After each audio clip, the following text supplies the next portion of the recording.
안녕하십니까? 사랑, 희망, 생명을 전하는 복음방송 진리의 뜰입니다. 자, 이제 오늘은 49장 초막절입니다. 이스라엘에는요, 절기가 있었습니다. 우리나라에도 절기가 있죠. 우리나라의 대표 절기가 뭐가 있죠?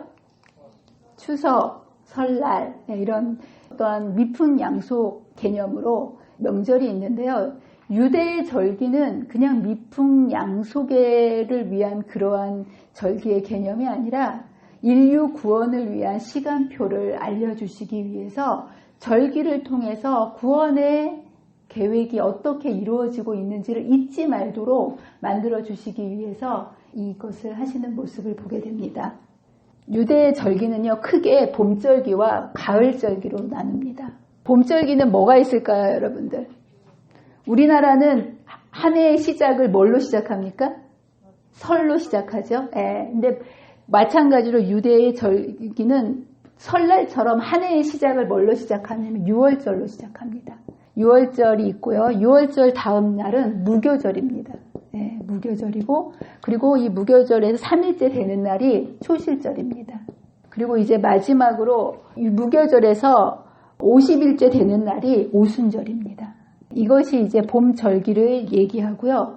이 절기는 하나하나 무엇을 의미하냐면 예수님께서 이 땅에 초림하셔서 어떠한 일들을 이루실 건지를 절기를 통해서 설명해 놓으신 거예요. 기가 막히지 않습니까? 그래서 이 6월절을 어떤 거냐면 어린 양 되시는 예수님께서 이 땅에 오셔서 우리를 위해서 돌아가실 것, 십자가에 우리의 구원을 위해서 예수님께서 돌아가심을 상징하는 절기가 바로 6월절이고요. 무교절은 그 돌아가신 주님께서 죄 없이, 무교절은 누룩 없는 떡을 먹는 때거든요. 이것을 통해서 흠 없는 분께서 죄 없으시게 무덤에 장사 지내셨던 이제 죽으심, 예수님의 죽으심, 장사 지내심을 이것은 설명합니다. 그리고 이 3일째 되는 날 예수님께서 부활하셨지요. 그래서 이 초실절은 예수님께서 돌아가시고 장사되시고 끝난 것이 아니라 뭐 하셨다라는 것을 사람들의 머릿속에 알려주시는 거예요?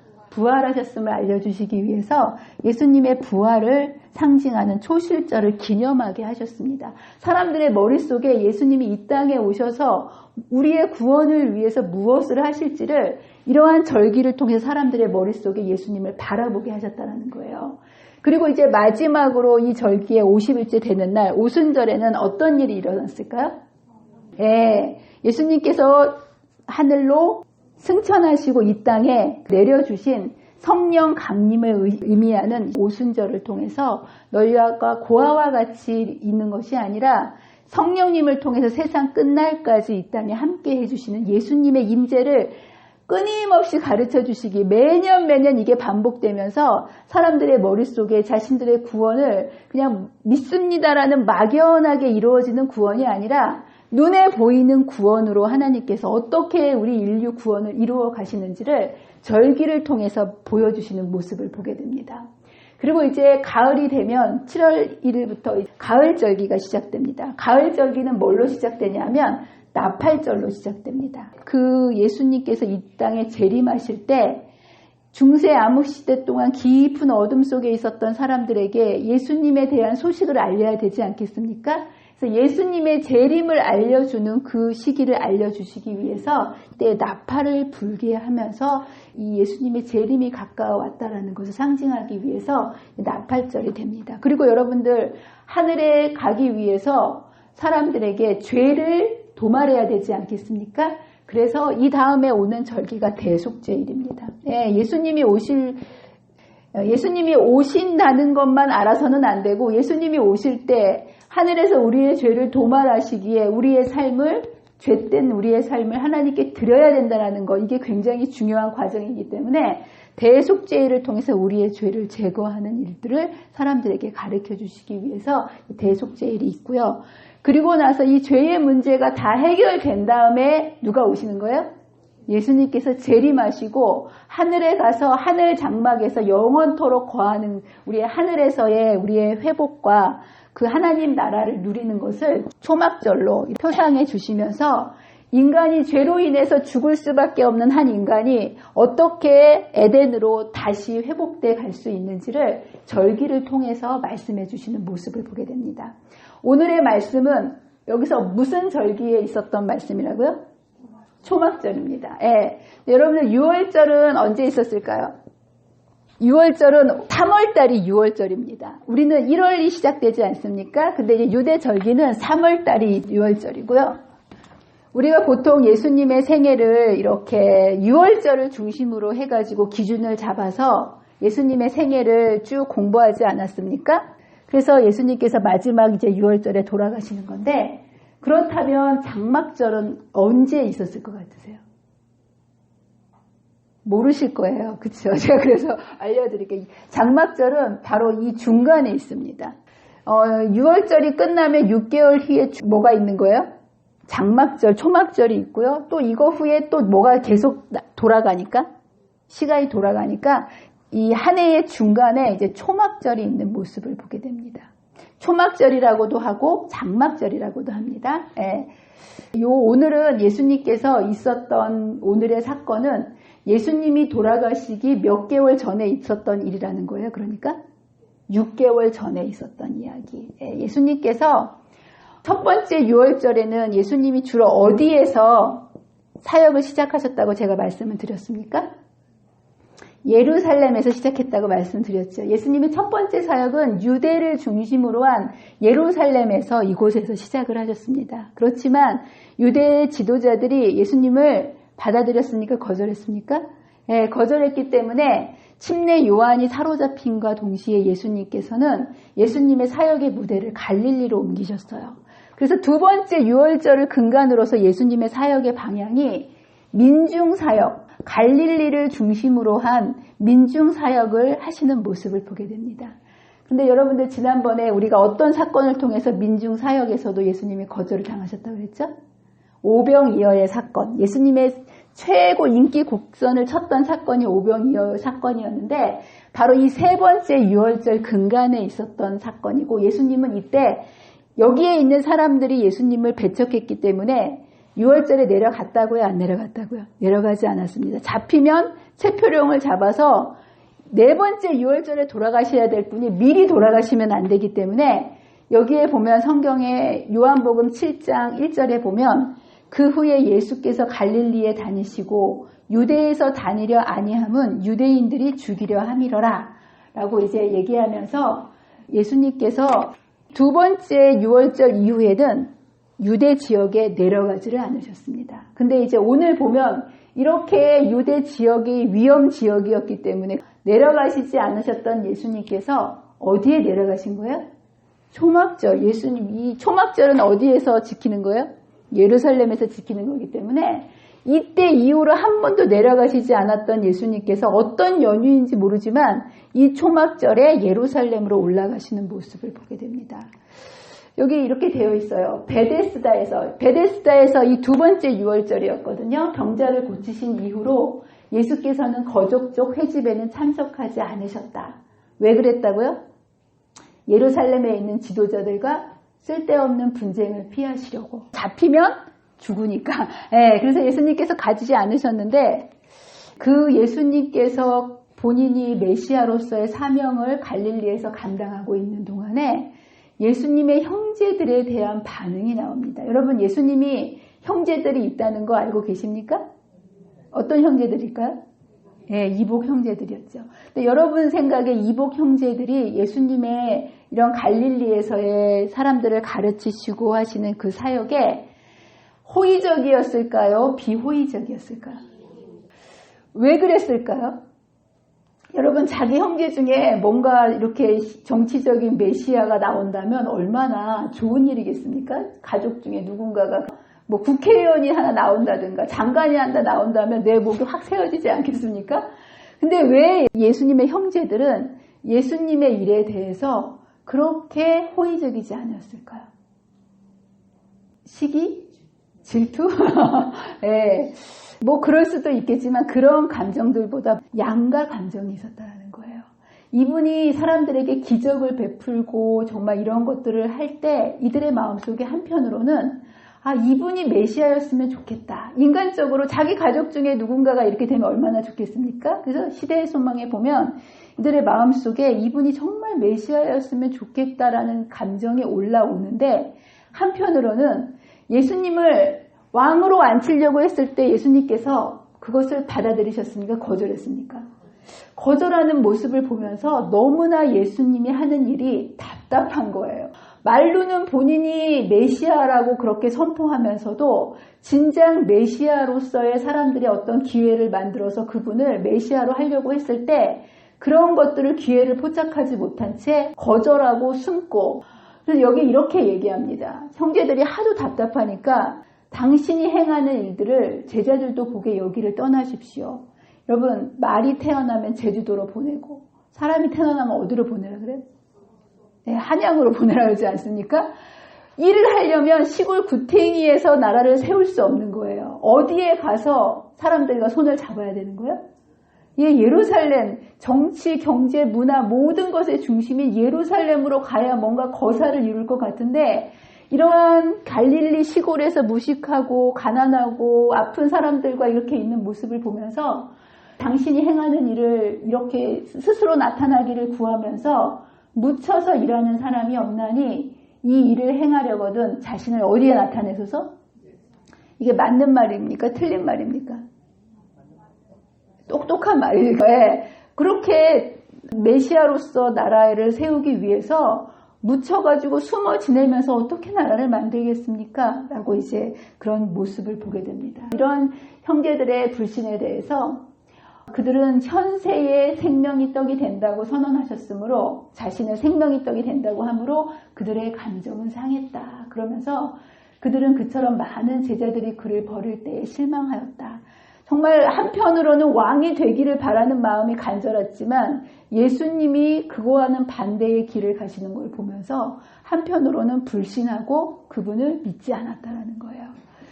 이것에 대해서 이제 예수님께서 이렇게 반응하십니다. 형제들은 이 장막절에 어디로 올라가라고 부추기는 거예요? 예루살렘으로 올라가라고 얘기하는 거예요. 근데 예수님이 여기에 대해서 이렇게 얘기합니다. 너희는 명절에 올라가라. 내 때가 아직 차지 못하였으니 나는 이 명절에 아직 올라가지 아니하노라. 그리고 머물러 계셨어요. 근데 참 희한한 게 조금 있다가 10절에 보면 그 형제들이 명절에 올라간 후에 자기도 올라가시되 나타나지 않고 은밀히 가시니라.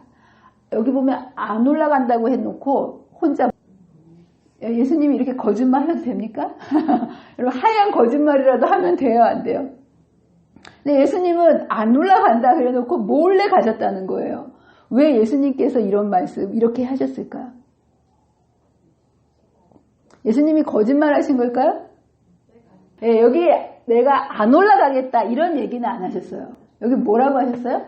아직 올라가지는 않겠다. 이 얘기는 뭐냐면 내가 지금은 올라가지는 않지만 나중에 올라가겠다라는 의미라는 거예요. 그리고 그것은 예수님의 때가 있다는, 예수님은 모든 것을 자신의 생각과 판단과 눈에 보이는 대로 하신 것이 아니라 철저하게 하나님의 뜻에 맞는 삶을 사셨습니다. 맞습니까? 네, 그래서 이때 아버지께서 말씀하신 그 때에 올라가는데 왜 예수님께서 그 때를 맞추셔야 되냐면 여기 보면 그는 타락한 인류를 위하여 당신의 일을 성취하고 계셨다. 그러면서 재촉해서는 안 될 것이었다. 그의 사업에 있어서 사건 하나하나마다 지정된 시간이 있었다. 그는 참을성 있게 기다리셔야만 했다. 때가 되기 전에 자신을 드러내시는 것은 하나님의 뜻이 아닐 것이었다. 여러분도 여러분의 삶에서 기도는 하고 내 뜻대로 일하시면 안 됩니다. 네, 많은 분들이 기도까지는 하는데 때를 기다리지 못한 채 내 뜻대로 하나님의 일을 그르칠 때가 참 많이 있어요. 그런데 주님은 한 발 한 발자국을 누구 때에 철저하게 맞추셨다는 거예요?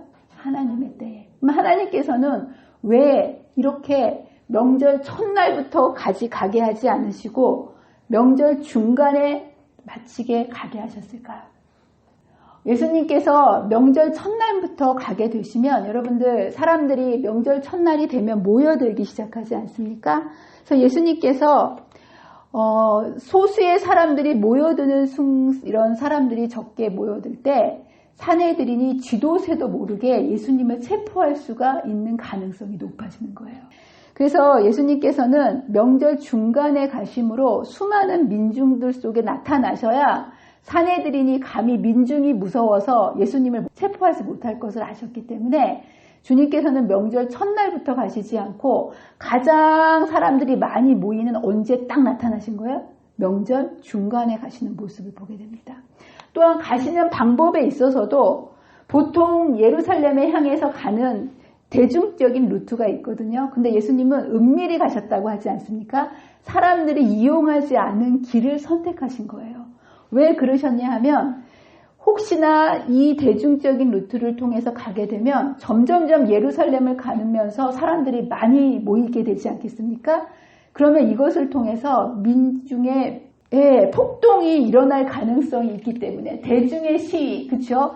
여러분은 사람들의 군중 심리는 굉장히 순간적으로 일어날 수 있습니다. 그래서 예수님께서 그 사람들 속에 이렇게 가시게 될 때 사람들 속에서 알게 모르게 이루어지는 그 군중 심리로 인해서 민중의 어떤 폭동이 일어나게 되면 하나님의 큰 뜻이 좌절될 수 있는 가능성이 높았기 때문에 사람들을 피해서 따로 한적한 길을 가는 모습을 보게 됩니다. 그래서 대중의 시위는 관원들로 하여금 그분을 적대시하게 했을 것이었다. 그가 홀로 여행하기를 선택하신 일은 이런 일들을 피하기 위해서였다.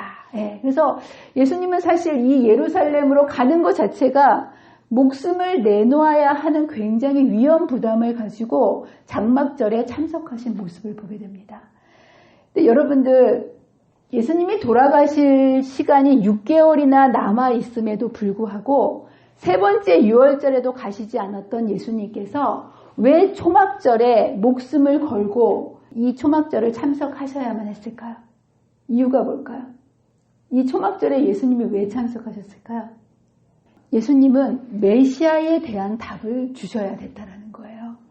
여러분들, 예수님이 십자가에 달려 돌아가실 때가 6개월밖에 남아있지 않았지만 제자들과 형제들조차도 예수님이 어떠한 분이시라는 것에 대한 정체성을 제대로 알고 있었습니까? 모르고 있었습니까? 전혀 알지 못하는 거예요. 이 유대 백성은 다른 민족보다 예수님이 어떠한 분이라는 것을 분명히 알고 있어야 되는 민족임에도 불구하고 형제들까지도 그 예수를 믿지 않았다. 메시아인지 뭔지 이들에게는 예수님에 대한 분명한 개념이 없었던 모습을 보게 됩니다.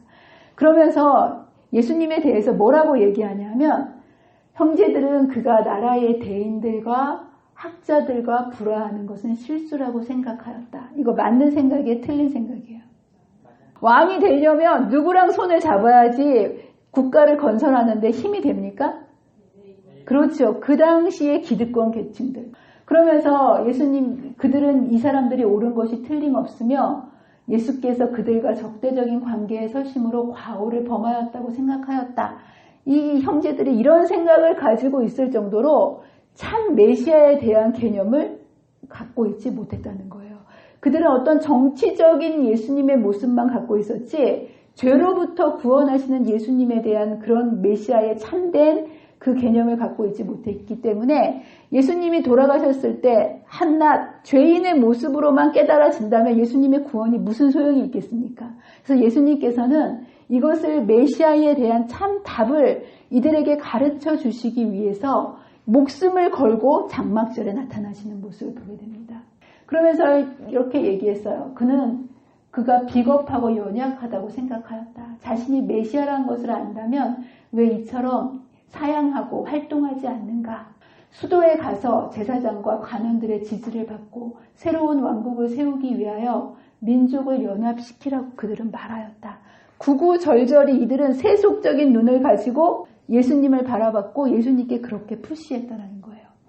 그렇다면 예수님의 형제들은 그랬고 일반적인 사람들의 시선은 어땠습니까? 그 당시에 사람들이 모이기만 하면 그 당시에 톱 뉴스가 뭐였을까요? 여러분, 요즘엔 톱 뉴스가 뭡니까? 그 순간순간 그때 이슈가 있지 않습니까? 이 당시에 모이는 사람들은 모이기만 하면 누구 얘기를 했을까요?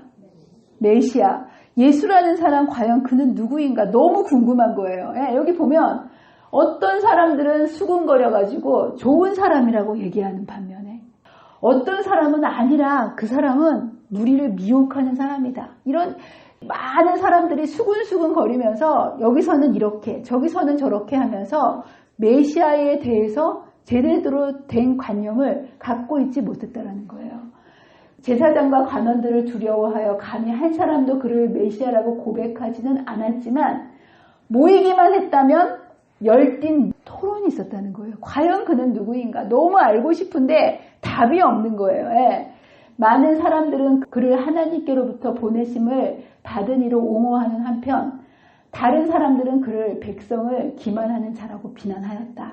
이렇게 예수님에 대한 제각기의 다른 그 토론 속에서 예수님 자신이 직접 사람들에게 답을 주셔야 될 필요성이 있었기 때문에 예수님께서는 목숨을 걸고 이 초막절에 나타나시는 모습을 보게 됩니다. 근데 여러분들 예수님께서 내가 메시아다라는 것을 사람들에게 가르쳐 주시기 위해서 믿게 하기 위해서 어떤 방법을 선택하셨을까요? 여러분 생각에 내가 예수님을 믿는데 가장 좋은 방법이 뭘 것 같습니까? 뭔가 기적을 보면 예수님을 믿을 것 같으세요? 여러분 사람이 예수님을 믿는데 무슨 방법으로 예수님을 가장 잘 믿을 수 있을까요? 많은 사람들이 기적을 보면 자기가 믿음을 가질 거라고 생각합니다. 근데 여러분들 사람의 믿음은 기적을 통해서 자라나는 게 아니라는 거예요. 그럼 사람의 믿음은 무엇을 통해서 자라날까요? 예, 확실하십니까? 근데 여러분들은 말씀을 붙들기를 원하십니까? 기적을 붙들기를 원하십니까? 솔직히 말해서 예, 많은 사람들이 기적을 원하는 거예요. 근데 여러분 사람은 기적을 통해서 놀랄 수는 있지만 하나님께 대한 믿음이 자라나지는 않습니다. 그것은 너무나 분명한 거예요. 40년 동안 기적을 보았던 이스라엘 백성들이 믿음이 없어서 가나안 땅에 못 갔거든요. 수많은 기적들을 목격한 제자들도 십자가 앞에서 메시아에 대한 믿음이 없었다라는 거. 주님은 사람의 믿음이 무엇으로 자라난다는 걸 알고 계셨습니까?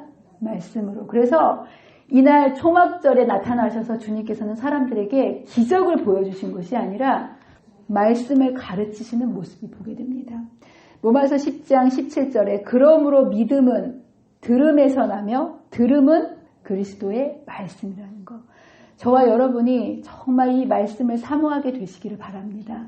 여러분의 운명이 믿음을 통해서 우리가 구원을 붙잡는 건데요. 여러분의 믿음은 무엇을 통해서만 자라나기 때문에 말씀을 통해서. 그래서 여러분들 예수님께서 이 많은 무리의 주목을 끄는 한가운데 서서 그들에게 믿음을 심어주기 위해서 메시아에 대한 것들을 분명히 가르쳐 주시기 위해서 이제까지 아무도 해본 일이 없는 여러분들 예수님이 정말 이 6개월 남겨놓고 얼마나 사람들에게 피 끓는 마음을 가지고 설교를 하셨겠습니까? 이 설교는요, 그냥 제가 오늘 여러분에게 하는 한편의 그냥 이런 설교가 아니고요. 예수님의 목숨을 걸고 한 설교였다는 거예요. 네. 그러면서 이 설교의 내용은 하늘의 것과 땅의 것을, 이 땅의 것만 바라보고 살 수밖에 없는 인간들에게 눈에 보이는 것이 다라고 생각하고 그들의 편견과 고정관념을 가지고 눈에 보이는 것만 살아가고 있는 그 인생들에게 세상의 것 그 위에 하늘의 일과 인간의 일과 하나님의 일을 말씀하셨다는 거. 여러분 우리는 인간의 일만 늘 보고 살지 않습니까? 근데 예수님께서는 이날 하늘의 일과 하나님의 일을 보이지 않는 분을 보는 것처럼 절대적인 권위를 가지고 사람들에게 말씀하시는 모습을 보게 됩니다.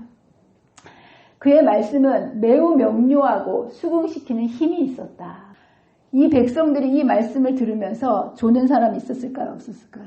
이 말씀에 권세가 있었다는 거예요. 똑같은 말씀을 했지만 주님께서는 하늘의 권세를 가지고 이 가르침에 놀랐는데 이 말씀에 권세가 있었기 때문이었다. 주님은 다양한 예증들을 사용하셔서 청중들에게 그가 그들에게 가져다 주기 위한 축복을 거절한 모든 사람들에게 임할 재난을 경고하셨다. 이들이 회개할 수 있는 모든 것들을 다 말씀하셨다는 거예요. 주님께서는 이들이 깨달을 수 있는 모든 말씀, 그들을 회개시키기 위하여 가능한 모든 증거를 다 주셨으며 할 수 있는 모든 노력을 다 하셨다. 이런 말씀을 들은 사람들의 반응이 어땠을 것 같으십니까? 여러분들 이 자리에서 이 설교를 들으셨으면 어땠을 것 같으세요? 여기 보면 사람들이 놀란 거예요. 한 번도 들어보지 못한 그런 하늘의 일과 하나님의 일을 이렇게 말씀해 주실 때 놀랍니다. 그러면서 왜 놀래요? 이 사람은 글을 배우지 않았거늘. 예수님이 글을 모르셨는 걸까요? 아니에요. 여기서 글이라는 것은 예수님이 정규 학교를 다니지 않았다는 얘기예요. 예. 그들은 정규 학교에 다녀야만 배움이 있다라고 쳐주던 그런데 예수님이 전혀 그런 학교, 랍비 학교를 다니지 않았음에도 불구하고 그들이 상상할 수 없는 이 하늘의 지혜를 말씀해 주실 때 이들이 놀라는 모습을 보게 됩니다. 예수께서 성전 마당에서 가르치셨을 때의 백성들은 넋을 잃고 있었다는 거예요.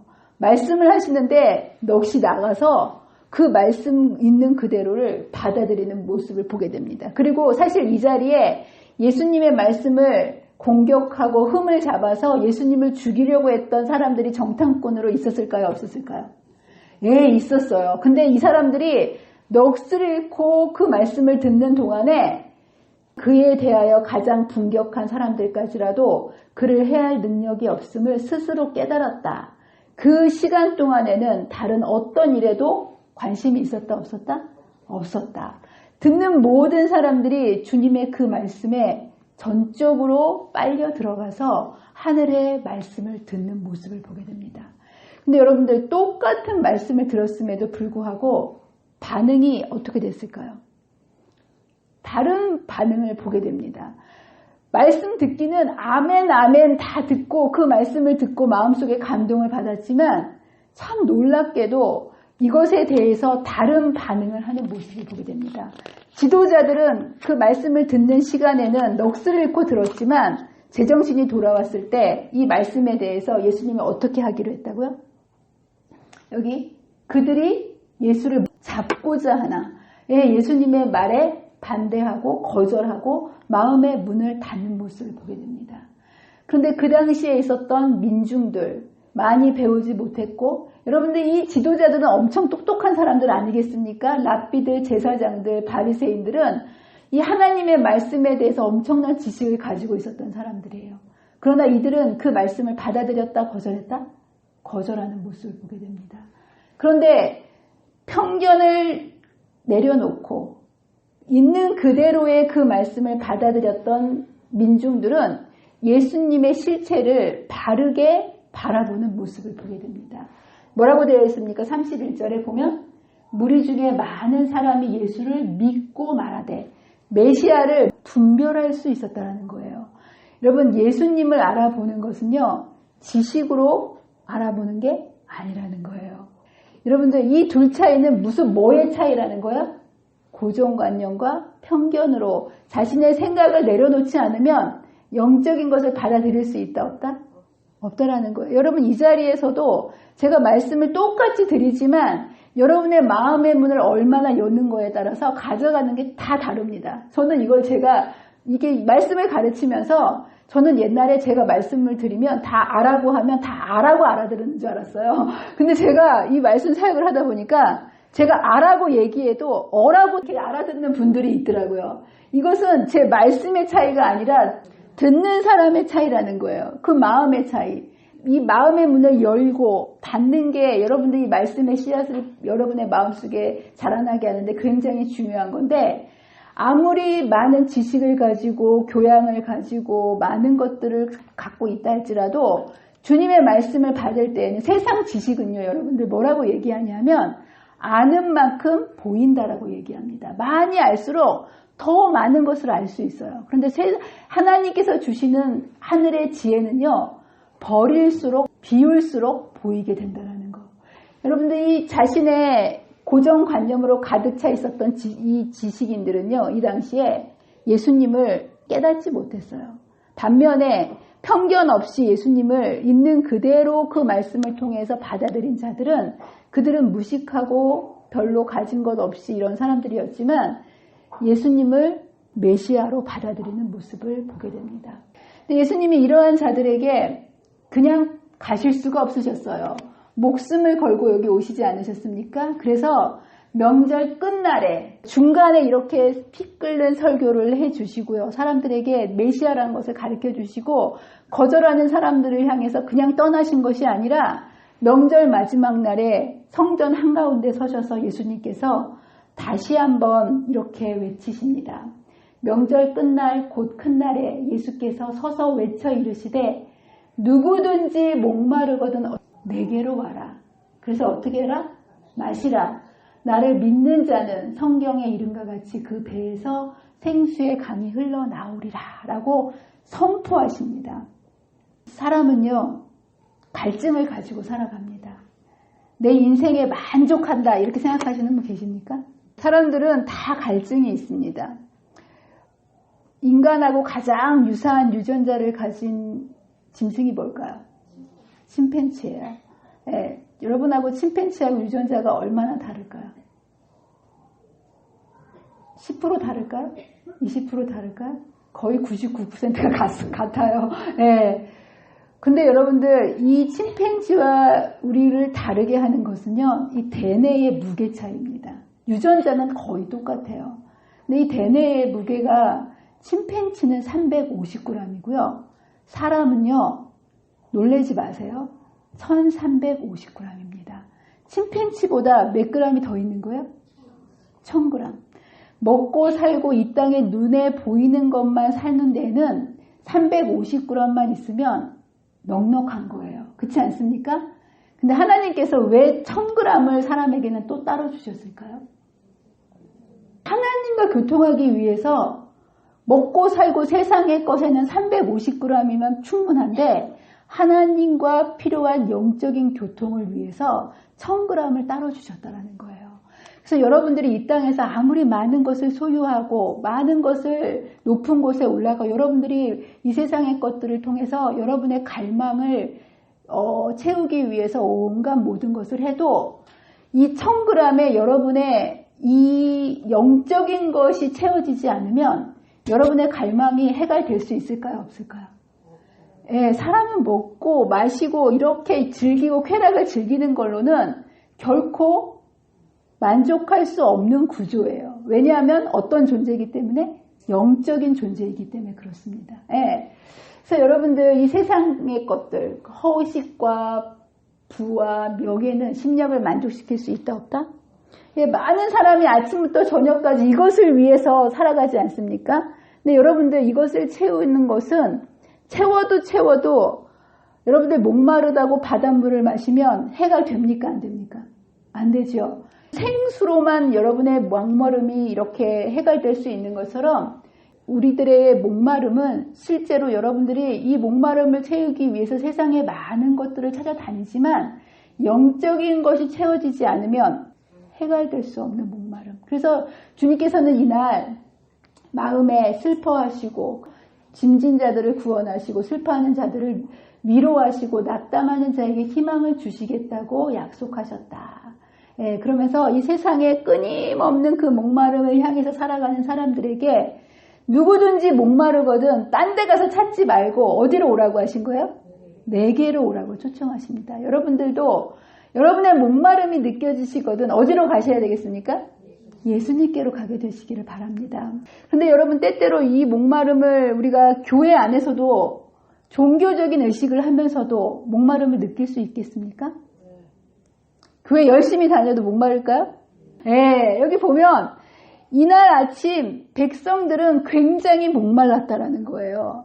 이때가 장막절의 마지막 날 아니었겠습니까? 수많은 일주일 동안의 엄청난 의식들을 통해서 그 축제를 행사를 다 이렇게 지내고 있었는데 이 축제에 누가 빠진 거예요?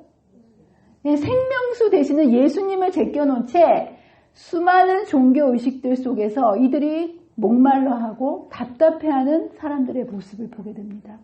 여러분들이 예수님을 만나셔야 되는 거예요. 여기 보면 이날 아침 예수님께서는 백성들이 지루한 축제 절기에 지친 것을 보셨다. 그들은 성대한 의식과 계속되는 축제의 장면을 다 보았으며 저희의 눈은 빛과 색채로 현혹되었고 저희의 귀는 아름다운 음악으로 매우 즐겁게 되었지만 이 모든 의식들 가운데 심령의 결핍을 채워주거나 쇠하지 않을 영혼의 갈증을 만족시켜주는 것은 아무것도 없었다는 거예요. 여러분 일주일 동안 어마어마한 종교의식이 이루어지지 않았겠습니까?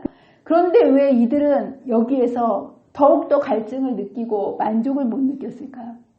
생명수는 뭘까요? 실제적으로 뭘까요? 여기에 보면 구체적으로 생명수는 꼭 집어서 뭐라고 말씀하셨어요? 그리스도의 말씀은 생명수였다. 네. 모인 군중들 앞에서 그는 생명수가 온 세상에 흘러갈 수 있도록 자신을 매맞을 운명에 처하게 하셨다. 여러분 광야 생활을 할 때 무엇을 쳐서 물이 흐르게 하셨습니까? 반석을 쳐서 물이 흐르게 하지 않으셨습니까? 그것은 누구를 상징한 거라고요? 예수님께서 십자가에 달리셔서 생명수가 흘러나갈 것을 얘기하시면서 구체적으로 주님을 말씀, 생명수는 말씀이다라고 얘기하십니다. 여러분의 마음속에 갈증이 있다면 그렇다면 무엇을 찾아야 되겠습니까? 여러분의 답이, 인생의 답이 말씀에 있다는 것을 여러분 꼭 기억하시고 여러분의 삶의 매 순간순간 끊임없이 생명수를 찾게 되시기를 간절히 바랍니다. 이렇게 주님께서 나는 생명수다. 누구든지 목마르거든 내게로 오라. 이렇게 초청하셨건만 여기에 대해서 누구는 참으로 선지자라 하지만 누구는 또 이것을 뭐라고 무시합니까? 어떻게 그리스도가 나오겠느냐? 갈릴리에서 나오겠느냐라고 얘기하면서 예수님을 생명의 말씀이신 예수님을 무시하는 모습을 보게 됩니다. 오늘 여러분도 이 둘 중의 반응 중에 하나예요. 중간에 있을까요? 없을까요? 없다라는 거예요. 여러분들이 하나님의 말씀에 대해서 이것이 나의 삶을 해결해주는 생명의 생명수다라는 분명한 여러분의 마음의 갈증을 가지고 말씀을 붙잡든지 아니면 이것에 대해서 바리새인과 나머지 사람들처럼 이 말씀을 거절하든지 우리의 삶은 이 둘 중에 하나로 되어 있게 된다는 거예요. 그때만 주님께서 나에게 와라라고 이렇게 간절한 마음으로 여러분을 초청하신 것이 아니라 목마른 영혼에게 하신 그리스도의 외침은 지금도 여전히 뭐하고 있다는 거예요? 여러분 오늘 이 예수님의 외치는 내게로 와라라고 말씀하시는 그 음성을 들으셨습니까? 들으신 것 같지가 않아요. 네. 여러분들 매 순간순간 여러분의 삶을 생명수 되시는 말씀을 근거로 사셔야 되는 거예요. 명절 마지막 날 성전에서 들은 자에게 보다도 더욱 큰 능력으로 우리에게 호소한다. 샘은 모든 사람들을 위하여 열려있다. 피로하고 목마른 자들에게 영원한 생명의 신선한 물이 제공되어 있다. 예수께서는 아직도 외치고 계신다. 여러분들 이 물은요 지금도 준비되어 있고 영원토록 솟아나는 샘물로 여러분의 곁에 넘치고 있습니다. 근데 정말 문제인 것은 샘물이 없는 게 문제가 아니고요. 많은 사람들이 이러한 샘물이 있음에도 불구하고 영적인 목마름을 느끼지 않고 살아가고 있다는 게 저는 참 문제라고 생각합니다. 본인이 목마른데도 목마르지 않는 거예요. 여러분 내가 내 몸에 수분이 필요한데 내가 목마르지 못 느낀다면 이 사람이 살아갈 수 있을까요? 없을까요? 없다라는 거예요. 여러분 육신의 몸에도 목마름을 느끼지 못해서 물을 먹지 않으면 어떻게 됩니까? 죽을 수밖에 없죠. 네. 근데 여러분 영적으로 이 물이 없는 게 문제가 아니라 물은 넘쳐나는데 지금 우리의 현실이 어떻다는 거예요? 영적인 목마름을 갖지 못하고 살아간다. 이게 영적으로 다 죽어버린 우리들의 모습을 보게 됩니다. 저는 이 말씀 사역을 하면서 정말 가장 큰 문제가 나는 부요하여 부족한 것이 없다. 내가 눈멀고 가난하고 목마른데도 내가 이것을 느끼지 못하고 살아가는 그 인생이 참 가장 어떻게 생각하면 불행한 인생이 아닐까라는 생각을 해봅니다. 목마름을 가진다라는 것은 축복입니다. 맞습니까? 그래서 하나님께서는 때때로 여러분에게 여러분의 인생에 목마름을 주시기 위해서 소금을 주실 때가 있어요. 여러분 짜게 먹으면 목이 마릅니까? 안 마릅니까? 예, 여러분의 인생 속에 좀 쓰리고 아프지만 소금과 같은 여러분의 삶의 십자가를 허락하실 때가 있다는 거예요. 그런데 이러한 목마름을 가지고 그 목마름에서 끝나버리면 참 비참한 인생이지만 그 목마름을 깨닫게 해주실 때 예수님께로 나오게 되면 주님께서는 저와 여러분의 삶에 그 어떤 걸로도 해결할 수 없는 이 목마름을 채워주신다는 거. 네, 저는 이 목회를 하다 보면서 정말 이 목마름을 가지고 있는 사람들을 제가 만나게 돼요. 10명이 있으면 교회 나오는 사람 10명이 다 목마른 사람일까요? 아니에요. 네, 정말 한두 명의 사람들이 영적으로 목마름을 가지고 주님께 나오는데 주님께서는 언제나 그들의 목마름을 해갈시켜 주시는 모습을 보게 됩니다. 시간이 약간 지났지만 제가 한 분을 꼭 말씀드리고 싶어요. 이분은 그 말씀 사역을 시작할 때 만났던 그런 분인데요. 이분을 제가 처음 만났을 때 이분의 삶은 정말 머리끝부터 발끝까지 정말 어두움의 그림자가 이렇게 드리웠던 분이에요.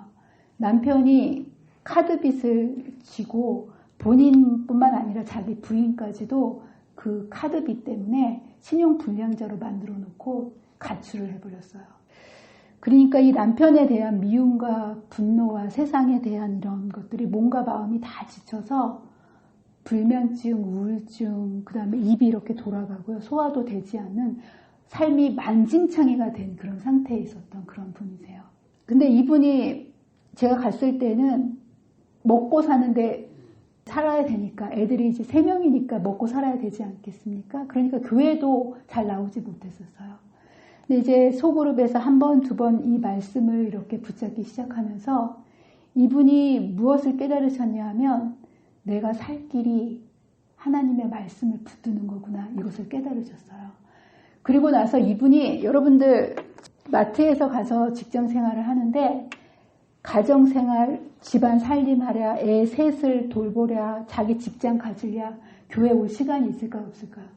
없어요. 근데 이분의 목마름이 너무 삶이 걸려있는 문제이기 때문에 너무 간절하셔서 이분이 말씀을 향해서 나오시는 거예요. 근데 이분이 정말 시간이 없는 분이에요. 몸이 10개라도 이게 감당할 수 없는 분인데 이분이 화요일 저녁, 수요일 구역반, 목요일 구역반, 금요일 저녁 예배, 안식일 오전 예배, 오후에 말씀, 일주일에 6번의 말씀을 향해서 마음을 열고 그 목마른 마른 뼈와 같은 자기의 다 망가진 인생을 말씀을 향해서 열기 시작했어요. 그러면서 이분의 삶이 조금씩 생명수에 젖어가는 모습을 저는 목격했습니다. 그리고 나서 얼마의 시간이 지난 다음에 빚도 여전히 있고 남편도 돌아오지 않았어요. 근데 그의 삶의 얼굴의 모습이 변하더라고요. 그러면서 나중에 이분이 뭐라고 저한테 얘기를 하냐면 삶의 환경은 변하지 않았어요. 근데 사모님, 저는요 말씀을 통해서 하나님의 뜻과 섭리를 깨달았어요. 제가 이제까지 하나님을 오해해서 그렇게 원망과 슬픔으로 인생을 살아갔는데 제가 이 말씀을 통해서 하나님의 뜻을 깨닫고 나서 제 하루의 삶이 너무나 경이로워요. 이렇게 얘기하더라고요. 여러분 살면서 매일매일이 경이로운 사람이 있습니까? 근데 이분은 그 간절한 마음을 가지고 말씀을 붙들었을 때 하나님께서 이 사람의 삶을 날마다 경이로운 삶으로 인도해 주시는 거예요. 그리고 얼마가 지나서는 그저 이 하나님의 말씀과 은혜를 받는 삶에 그치지 않고 이분이 자기 애들은 다 커버렸어요. 제가 이분을 만났을 때는 3살, 9살, 11살이었거든요. 막내가 기저귀를 찼었어요.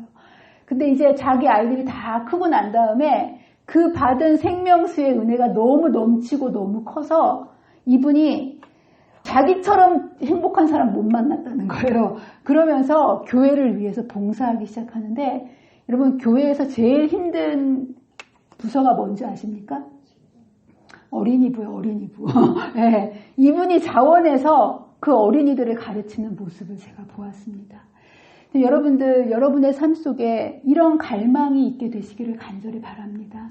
예, 이러한 놀라운 생명수가 있음에도 불구하고 여러분이 갈망이 없을 때 이 생명수를 여러분 것으로 받지 못한다면 이것처럼 슬픈 일이 어디 있겠습니까? 여러분들의 매일의 삶 속에 이루어주시는 여러분의 갈망을 통해서 생명수 되시는 예수님을 날마다 경험하게 되시는 저와 여러분이 되시기를 간절히 바랍니다. 기도하고 마치겠습니다. 감사하신 하나님 아버지, 우리는 목마르고 우리는 마른 뼈와 같은 인생을 살아가지만 우리의 모습이 어떠한지도 알지 못한 채 이것이 인생이려니 하는 그냥 그런 인생을 매일매일 살아갑니다. 그러나 말씀을 통해서 하나님의 말씀이 생명수이고 이 생명수를 통해서 사람이 어떻게 변화될 수 있는지를 오늘 말씀해 주시니 감사합니다. 주님, 우리의 삶 속에 말씀에 대한 갈망이 있기를 원합니다. 그리고 마음의 문을 열고 우리의 마음속에 쏟아주시는 이 진리를 우리의 가슴 속에 가득 채우기를 원합니다. 그래서 우리가 이 땅에 살지만 하늘의 호흡을 하며 하늘의 생명수로 하늘을 누리며 매일을 살기를 원합니다. 하나님, 저희와 함께 해주시고 저희들의 지각을 열어주셔서 하나님을 갈망하고 하나님의 영적인 것을 사모하는 주의 백성이 되도록 인도하여 주시기를 사랑과 은혜가 많으신 예수님의 이름으로 간절히 기도합니다.